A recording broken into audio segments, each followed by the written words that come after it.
네.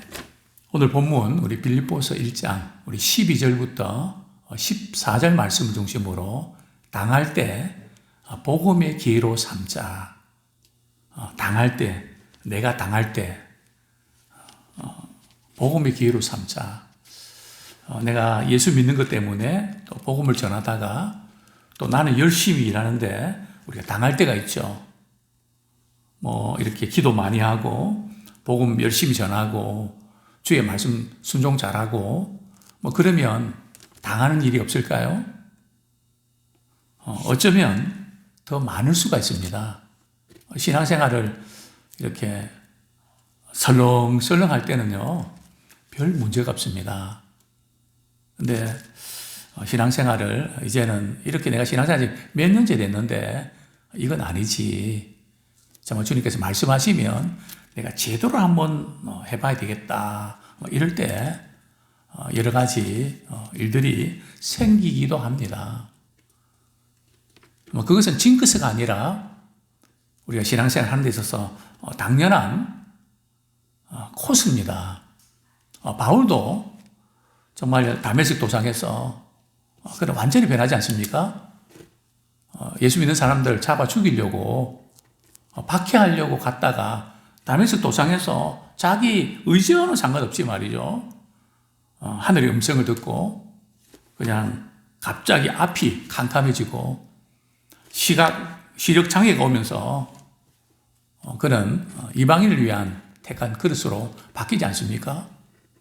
그 다음부터 그는 자신의 유익이라든지 성공이나 그것을 위해서 살지 않고요.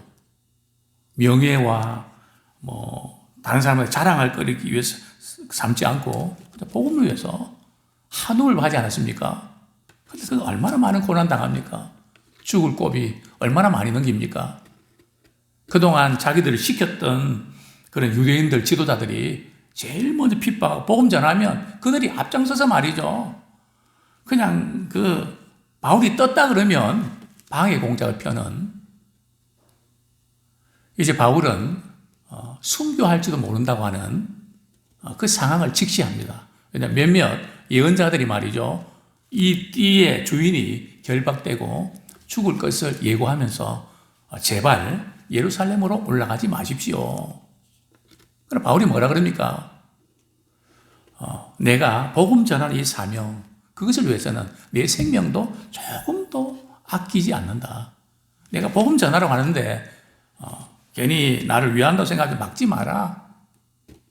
이번이 아마 마지막이 될 것 같다. 그러니까 성도들이 막 울고 말이죠.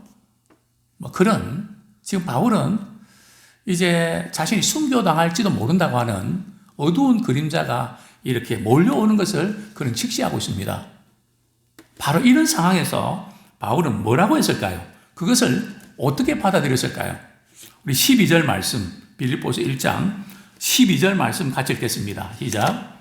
형제들아, 내가 당한 일이 도리어 복음 전파에 진절이 된 줄을 너희가 알기를 원하노라.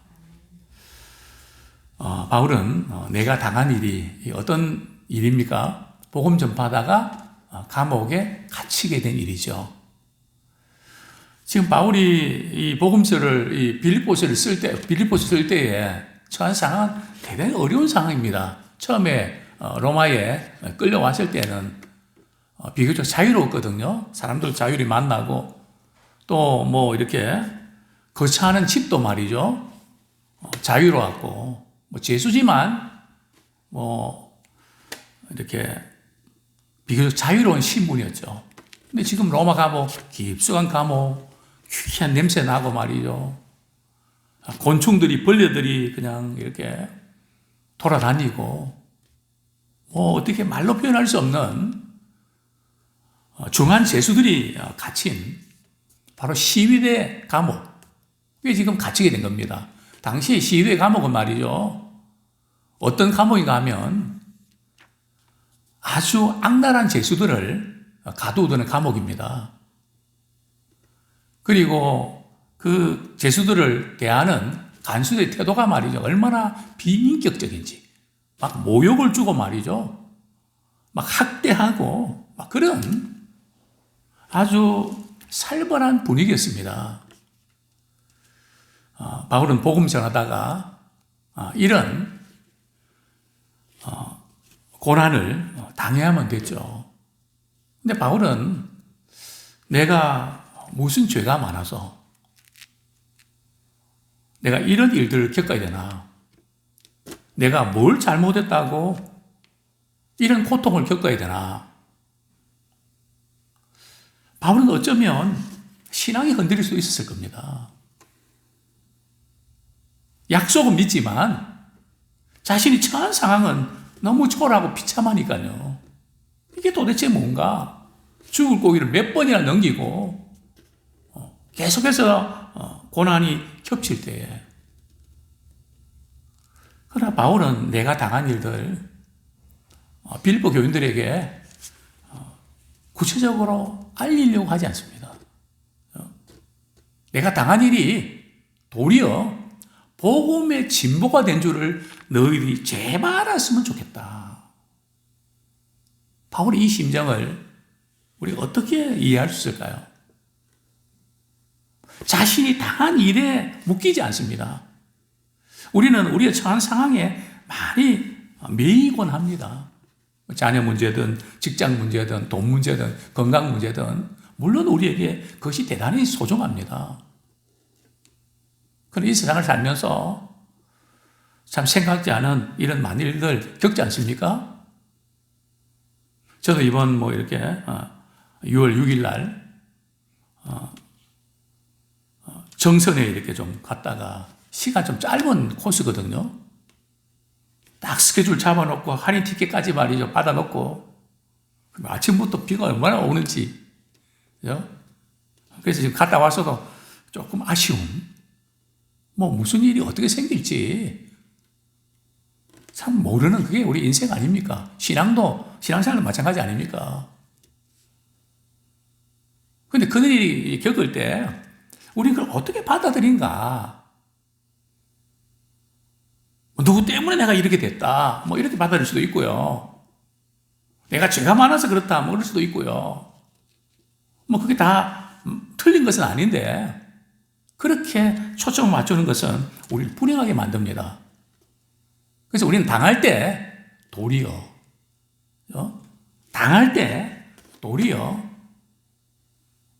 복음을 전하고 영혼이 잘 되는 기회로 삼기 원합니다. 내가 왜 이런 일 당해야 되지? 왜 나만 이렇게 당해야 되지? 내가 뭘 잘못했다고? 이런 생각들 할 수가 있죠. 그런 생각 하지 말라는 게 아니라 당연히 우리는 그런 생각이 돌아가게 돼 있습니다. 이게 돌아가게 돼 있거든요. 그러나 우리는 그 생각은 잠깐 하고 그 다음에 도리어. 그래서 우리가 어려운 일 당할 때에 어디에 묶이는가 보면 우리 인생의 최대 관심사가 뭔지를 알 수 있습니다. 보통 때는 잘 모르는데 어렵고 힘들 때 말이죠. 어디다 신경을 쓰고 거기 딱 매이는가 보면 어떤 사람은 인간관계에 딱 매이거든요. 어떤 사람은 돈 문제에 딱 매입니다. 어떤 사람은 분노, 감정에 매입니다. 그래 그것이 그 사람에게는 제일 중요한 관심사죠. 그래서 우리는 살아가면서 어떤 일이 생긴다 할지라도 오히려 당할 때 말이죠. 그것을 우리가 역이용하는 그런 우리가 되기 원합니다. 그래서 저는 그런 말씀을 자주 드리곤 합니다. 훌륭한 항해자는 바람과 파도를 이용할 줄 압니다. 비행기는 바람을 맞아야 뜹니다. 오히려 그 역경을 말이죠. 또 하나님을 의지하는 기회로, 더 영혼이 잘 되는 기회로, 또 내가 앞으로 내가 그 위치에 있을 때에 나는 이렇게 할 거야. 하나의 계기로, 발판으로 삼을 때 우리 신자에게는 버릴 게 하나도 없습니다. 억울하고 분노를 터뜨릴 수밖에 없는 상황이지만 우리는 그럴수록 그냥 거기에 물들어가고 속상해하고 나도 모르게 그냥 닮아버리는 자가 아니라 오히려 그것을 통해서 부단히 노력하고 나는 이런 사람이 될 거야. 정말 주님이 기뻐하시는 사람이 될 거야. 바울은 복음 전파에 진전이 된 여기 보면 이전에 그 번역은 말이죠. 진보거든요. 진보라는 이름의 뜻은 로마 군인들이 황제가 이렇게 어느 지역을 방문할 때에 길을 닦습니다. 참 우리 믿지 않는 가정에서 나만 예수 믿는 분들이 있습니까? 나를 통해서 믿지 않는 우리 가족들, 친척들, 우리 형제들 어떻게 하면 그들에게 복음 전할까? 사실 저는 늘 그 부분이 최대 관심사입니다. 어떻게 그 영혼에게 복음을 전할까? 아직도 이렇게 신앙생활 하지 않는 우리 조카들 위해서 결혼 예비학교를 저희 교회에서는 결혼 예비학교 12주짜리가 있거든요. 저는 반드시 우리 청년들에게 결혼하기 전에 결혼 준비하는 데만 신경 쓰지 말고 결혼이 뭔지에 대해서 앞으로 결혼 생활을 어떻게 될 것인지에 대해서 미리 준비하고 안 하고 천지차다. 그래서 꼭 그 부분을 강조합니다. 그래서 제가 그냥 이렇게 이 과정 밟아야 된다. 언제부터 할까? 그냥 모였을 때 오늘부터 바로 한다. 이래갖고 말이죠. 코 깨는 거죠. 그렇게 해서 지금 하고 있는데요. 어쨌든 참 복음을 들을 수 있는 기회, 복음이 전해지는 기회로 삼게 된 것을 바울은 빌립보 교인들이 알기를 원합니다. 왜요? 빌립보 교인들 가운데는 바울이 로마 시내 감옥에 갇혔다는 소식을 듣고 왜 복음을 전하는데 감옥에 갇혀야만 될까? 믿음이 약한 성도들은 복음 자체에 회의가 될 수도 있었습니다. 그것을 알기 때문에 이제 바울은 내가 힘드니까 빨리 좀 석방시켜달라고 하나님께 기도 좀 해주십시오. 또 어떻게 좀 손 좀 써주십시오. 거기에 관심 있는 것이 아니라 밖에 있는 빌립보 교인들이 말이죠. 자신이 당한 것 때문에 혹시 믿음이 실족되지 되지 않을까. 그래서 우리는 어떤 어려움을 당할 때 말이죠. 그때 우리가 잘해야 됩니다. 말도 말이죠. 힘들 때 그냥 우리 약한 모습 보이고 믿음 없는 모습을 보이지 않도록 해야 됩니다. 약할 때 우리 이야기를 듣고 정말 저분을 보니까 주님 살아계시는구나. 바로 그 약할 때 그때가 복음을 듣고 변화받는 기회 되기 원합니다. 예수님 십자가에 못 박히실 때 그 백부장이 말이죠. 그 십자가에 못 박히는 그 광경을 쭉 지켜보고 뭐라고 이렇게 고백합니까? 저분은 진짜 하나님의 아들이었다. 십자가에 고난당하는 모습 보고 말씀하시는 모습을 보고 표정을 보고 그러니까 우리는 당할 때 주님을 나타내는 기회로 삼기 원합니다. 어떤 분들은 자꾸 성공할 때 성공을 통해서 하나님 영광 드러낸다고 이야기 많이 하는데 물론 그것이 틀린 것은 아닙니다. 그러니까 그것만이 아니라는 거죠. 잘 되어서도 하나님께 영광을 돌 수 있지만 성경에 보면 대부분이 고난 당할 때 그때 주님 만난 그것을 간증하는 거거든요. 우리가 금요일마다 우리의 간증 동영상, 좋은 동영상들 우리가 많이 듣고 있거든요. 저도 많이 도전을 받습니다. 그 간증 내용을 보면 정말 이렇게 자녀가 아파서 부모가 너무너무 힘들고 자신의 인생이 너무 힘들어서 자살 일보 직전에 놓일 때 아주 그냥 절망의 골짜기에 들어섰을 때 그럴 때 주님의 말씀을 듣고 변화받는 거의 대부분이 간증의 대부분이 그 스토리 아닙니까? 주님을 만나는 코스가 바로 그런 코스를 잡는 경우들이 많다는 거죠. 그러니까 우리는 물론 잘해서 살아계신 하나님 영광 돌려드리는 거 필요합니다. 그러나 많은 사람들 대부분의 경우는 고난 당할 때 근데 많은 사람들이 당하는 걸 빨리 여기서 벗어나는 여기만 신경을 쓰는데 아닙니다. 당할 때 제대로 당하십시오. 아니 목사님 지금 당하니 얼마나 힘든데 제대로 당하시라고 지금 그냥 제가 말씀드리는 제대로 당하다는 것은 말이죠. 우리 당할 때 자신이 비참해하고 힘들어 그것만 보지 마시고 주님을 의지하는 기회로 삼고 그것을 영적으로 잘 되는 기회로 삼고 복음의 진보를 위해서 나아가는 기회로 삼으라는 거죠. 그래서 우리는 그 아픔과 고통, 버려진 시간이 아니라 그것을 통해서 열매 맺는, 준비하는, 자라나는 기회가 되기를 소원합니다. 자, 구체적으로 어떻게 복음의 진보가 됐을까요? 말로만 복음의 진보가 됐다. 그게 아니고 구체적인 팩트가 필요한데요. 자, 우리 13절 같이 읽겠습니다. 시작. 이러므로 나의 매임이 그리스도 안에서 모든 시류의 안과 그 밖에 모든 사람에게 나타났으니. 바울이 감옥에 갇힌 것, 즉 매임이 체포당한 것이 모든 시위대 안과, 그죠? 시위대는 당시에 로마 황제를 지키는 근위병입니다. 또 그들과 또 이렇게 바울을 이렇게 바울처럼 죄수들을 말이죠, 감시하는 간수들이죠.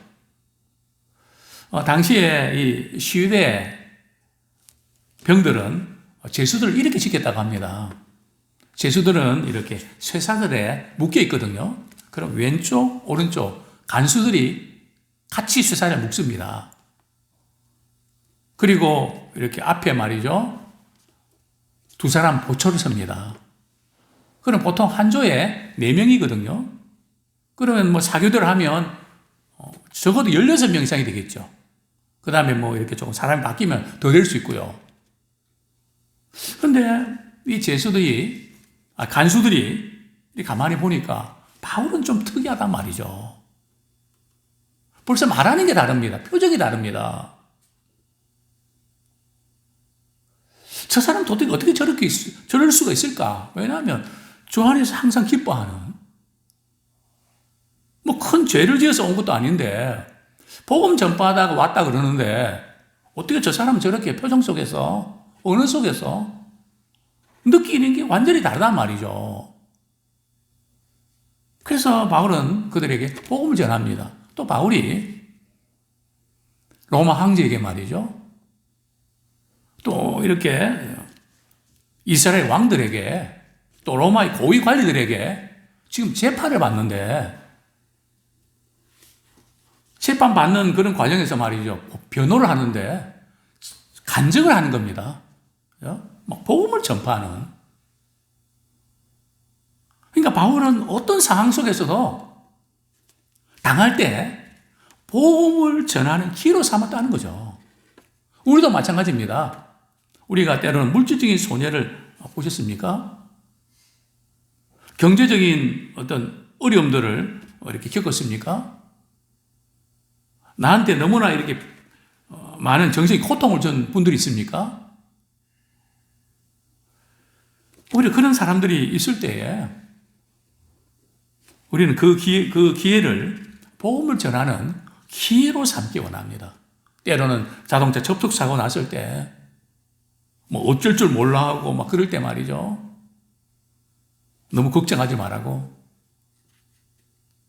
그러면서 안심을 시키고 또 믿음 생활, 복음에 대해서 전하고, 그래서 그 영혼을 주님께로 인도하는. 그러니까 모든 그 상황 속에서 우리의 손주든 뭐 만난 사람 누구든 뭐 상담 오는 사람들, 모든 분들 그 어려운 그 과정 가운데 위로와 격려를 하면서 도움을 주면서 복음의 기회로 삼는, 더 믿음 생활 잘할 수 있도록 격려해 주는. 참 우리는 모든 상황들이 말이죠, 오픈되어 있습니다. 그냥 문제에다 초점 맞추면 우리 삶이 불행해지고요, 끝이 없지 않습니까? 뭐 사람 관계라는 게 뭐 어디 가겠습니까? 내가 소화시키는 방향으로 그냥 소화력을 키워야죠.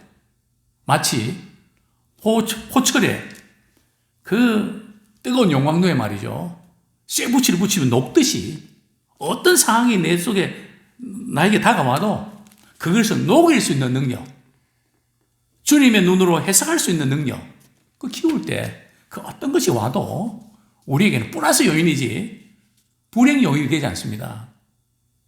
바울은 당한 일을 도리어 복음의 진전으로 삼았는데요, 모든 시위의 안고 그 밖에 모든 사람이 나타났으니 바울을 만나는 모든 사람들에게 말이죠. 복음을 전하는 기회로 삼았다는 거죠. 자, 그 다음에 14절 같이 읽겠습니다. 시작. 형제 중 다수가 나의 매임으로 말미암아 주 안에서 신뢰함으로 겁없이 하나님의 말씀을 더욱 담대히 전하게 되었느니라. 여기 형제는 로마에 있는 성도들이거든요. 로마에 있는 성도들이 바울이 감옥에 갇혔다는 소식을 듣고 신앙의 회의와 또 여러 가지 참 믿음이 흔들릴 수밖에 없는 상황인데 바울 선생님이 말이죠. 이 감옥에 갇혀서 오히려 이전에는 그런 기회가 없었는데 복음을 전할 수 있는 기회를 사용하는 거 보고 말이죠. 이야, 정말 주님이 살아계신다. 그래서 더욱 담대히 나도 복음을 열심히 전해야 되겠다. 그렇게 복음을 열심히 전하는 기회로 삼았다는 거죠. 교회가 문제가 있습니까? 관계 속에 문제가 있습니까? 그래서 그냥 전도해도 적응하기가 어려워서 갈등하는 분들도 있습니까? 지금 빌립보 교회는 훨씬 더 어려운 교회입니다. 바울은 그것 때문에 아무리 전도해도 정착 못한다. 뭐 조금 믿음 이렇게 들어갈 만하면 또 흔들리고 뭐 계속 그런데 그게 아닙니다. 그분이 어디를 가든지 무엇을 하든지 우리는 복음을 전파해서 그 영혼이 주님께로 돌아오는, 그래서 우리 먼저 믿는 우리들이 말이죠. 정말 좋은 모습을 보여줘야 됩니다. 어떻게 저런 상황 속에서 저런 믿음을 가지고 있을까? 어떻게 저런 상황 속에서도 항상 기쁨을 유지하면서 밝게, 환하게 자기 역할을 감당할 수 있을까? 저분 보니까 정말 주님 살아계신다. 그래서 더 힘을 얻고 낙심될 때 믿음의 증인되는 일에 쓰임받는 우리 모두가 되기를 축원합니다.